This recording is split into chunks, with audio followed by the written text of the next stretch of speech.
Now that you're familiar with changing between the two chords, E minor and D6, we're going to take a closer look at the rhythm that we want for the song with those two chords in it. So we have our E minor and our D6/9. And what we've done in the previous lesson was just doing down strums, so going in a downward direction towards the floor, hitting all the strings. What I'd like you to do for me this time is still keeping the same beat, so the same speed, and still doing the same action with your hands, so going down. What I'd like you to do is we're going to make use of coming back up. So every time we do a downward strum, we have to bring our hand back upwards so that we can do the next downward strum. So we just want to avail of that upward movement, and we're going to aim to make this plectrum connect with the thinnest string, the first string. Now, it's not a very specific thing, it's not like we just have to target that one string, but if you aim for that thinner string, you will probably connect with 2 or 3 strings on the way back up, and then we should have the right amount for the upward strum.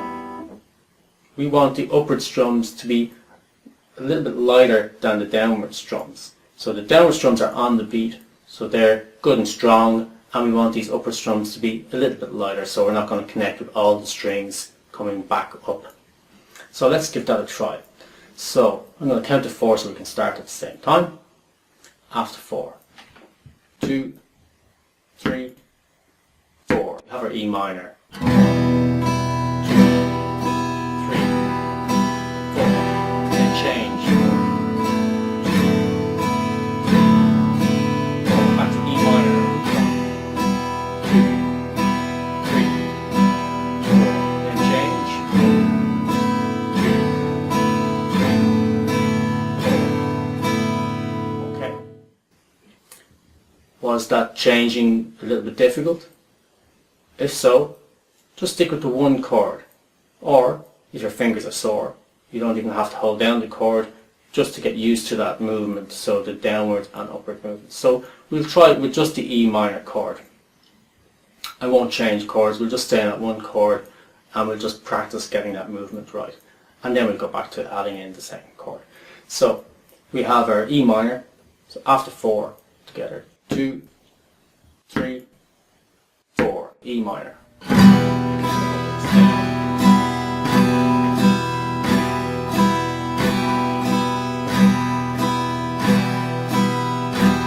Okay, so remember, keep the upstroke nice and light, just connecting with 1 or 2 strings on the way back up.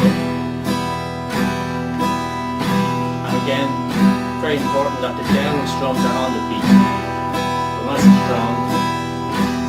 Downward strings.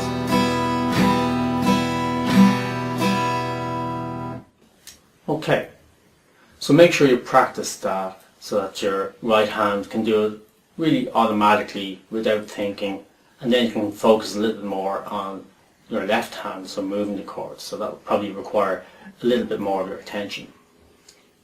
Let's give it a try adding in the second chord. So we have E minor first of all, 4 downward strums, then changing to the D6. Okay. So, like this, after 4, 2, 3, 4. So you have 3, 4, and change 3, 4, back to E minor 1, 2, 3, 4, and D6, 2,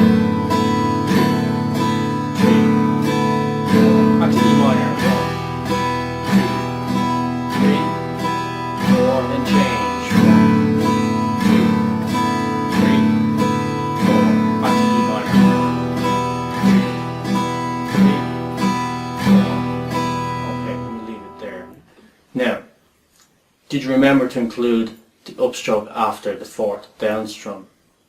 I find a lot of students leave that out because it does give you more time to change chords, but we want to make sure that that upstroke is still in there. So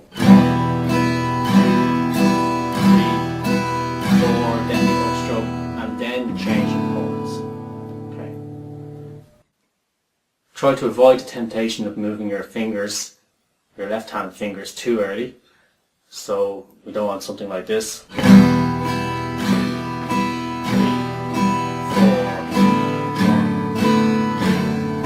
2, 3, 4. Okay.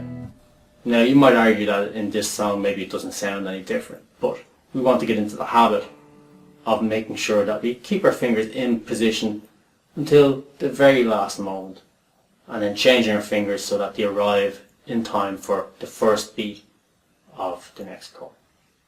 Okay. So again, make sure you practice that, changing between the two chords, getting the rhythm nice and even. Try and get your right hand playing so it's basically automatic, you don't have to think about it so much, and then you're ready to move on to the next lesson.